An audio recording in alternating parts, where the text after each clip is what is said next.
We're now on our news and views from Asia segment. And we have two items for news. Duterte to Russian Navy. Come back more often to the Philippines. What are the implications of this? And of course, very, very big international news. China launches first train service to travel all the way to Britain, carrying socks, but of course, many other things to London. And that's a 17-day trip. And it's earth-shaking, the implications, the economic implications. And the third item is the opinion piece of Ambassador Jose Romero, who was our year-end guest in 2016 in December.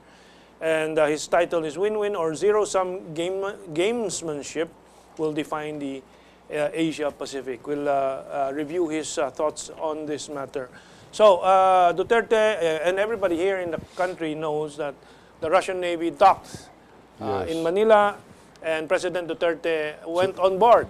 Yes. And it's now, my take on this, Ado, is that we should invite more navies and to share our bays, our piers, our dockyards, and better still if the U.S., Japanese, Russian, and Chinese navies are always present together in every port, so that nobody is tempted to create any problems for anyone. And maybe the Philippines can broker the global peace that the world has been yearning for. Maybe one of the reasons why the Philippines has been taken a lag in travel and tourism is because we talk, we say we are international, we are worldwide, but actually we're just dealing with one or two or three states. And if we're not a favored state, then we suffer. This brings not only what you said, which is possibly variety and versatility in our trade and tourism relations, but likewise, it wakes me up to the fact that we are not a unipolar world. Anymore. We have many facets, and if we are able to our advantage, or in Duterte's words, in our national interest, take advantage of all the benefits that we can derive from these other nations, okay? We say, for instance, we're very much ASEAN, but how many ASEAN countries are really in active trade or tourism with us? And so we take most often, during the Aquino administration, we were second to the last in Chinese economic aid. Why? And I would say last, because the last did not require any aid, which was Singapore. So we were kulelat.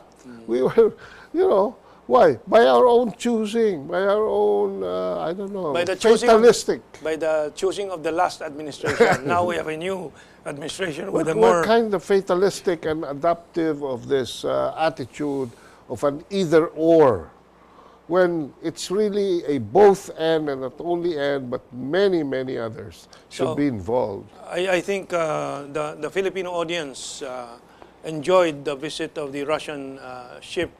The Russian sailors also performed in, I think, Luneta Park. I saw some images of that. But more than the national interest of the Republic of the Philippines, I think these events are serving international interest, because this promotes peace. And the Philippines is a fulcrum in the tug of war, in the seesaw between global peace and tension. And now we're veering towards supporting global peace with this openness to all nations and the fair hand that we deal with all these powerful nations. And this started with the opening of a bilateral relations with China. Now, that's not a big thing to say, because China itself, this train that you're talking about, that is now landing in London, ending up in London, passes through Russia, Belarus, Poland, Germany, Belgium, and France. So it's really a world Yeah. of many colors. This is our second news item. China launches first train service to travel all the way to Britain. And this, the cargo will cover 7,456 miles, or more or less how many kilometers will this be? Around 15,000 kilometers. Yeah. It's about 17 And, to 18 yeah, days. 18 days travel. And what is significant here is that it passes through Russia, Kazakhstan, and then of course the Eastern European countries on to Germany and then London. You can imagine the goods that can be picked up along the way Correct. of these different countries exporting to the west, Going west going and from and west coming back to east. what they will sell to Yes. China. Yes. And this is why it's important for our Filipino public to understand the One Belt, One Road, the new Silk Road, very, very historic project of China involving over 60 countries already. And it's good, we have President Duterte opening up these ties that the Philippines may link up to this trade. The things we want to export, Yes. maybe, because I'm not an expert here, no? Carried by such trains, but of course by the maritime route also.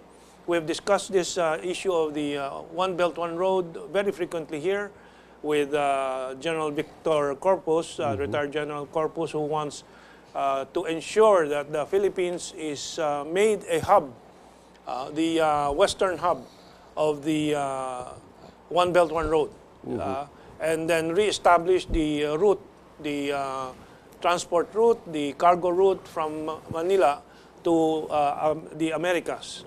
In the past, it was the galleon trade from Manila to Acapulco. So this is going to change world economics and world trade. This One Belt, One Road, and of course, that is why this launching of this train from China to London is such significant news. Okay, anything to add to that before we go to the very comprehensive article of Ambassador Jose Romero? Well, Anything? I think you mentioned the agreements that were basically signed, and when it comes to products, there's the banana, there's the pineapple, and there are the mangoes to start with. Yeah. There are many more, and there would be many more because developments like this will perk up, especially the high-value crops sector of our Philippine agriculture. Yeah. And let food be the first Well, to open the goodwill. yeah. As between I said, the- I'm not an expert, but is it possible? Because one of our problems in exporting to Russia is the transport. Yes. I wonder if with this train, we can connect Oh, by yes. sea to the China mainland and then have it transported to Russia because it passes through Russia. Bentong, do you know that we already have we already export 36% of just the consumption of China. Now China can very well now with this facility export even double that for re-export to other countries. That's right. So that's how it gathers a multiplier Yeah, effect. so these are the potentials, and Yes. that's why we should be excited. We should be interested in such developments. Okay, we have 2 minutes or 3 for the article of Ambassador Joe Romero that came out in the Manila Times, which we will republish also in our, with Ambassador Romero's permission, on our website, on our blog, The Independent Review. You can search that. And we'll be publishing a hard copy in a few months' time. Now, the title is Win-Win or Zero-Sum Gamesmanship Will Define the Asia-Pacific. And Ambassador Joe Romero reviews the different positions of the United States of America with regards to China, where you have in the United States the hawks versus the doves. The doves who favor modus vivendi with China, and well, there are different arguments, but in the end, I think this is a very significant term. He first used this in our discussion last December, Ambassador Joe Romero. In his conclusion too, he uses this term. He says geoeconomics to trump geopolitics. In other words, economics Yes. will overcome Yeah. whatever problems created by the politics. Ano?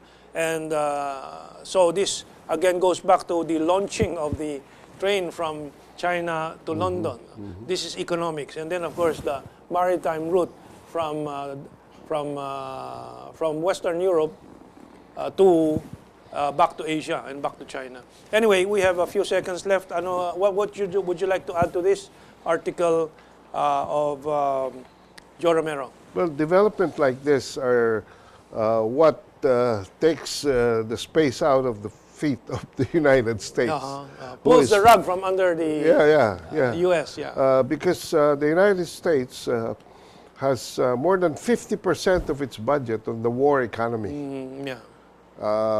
China would rather emphasize on the peace economy, sign on and win friendship and develop harmony with the countries that would want to see the world the way China looks at it. I think in some, geoeconomics is the win-win formula for the entire world. Yes. Okay, let's now go on to our next segment, our discussion on Philippine-China focus.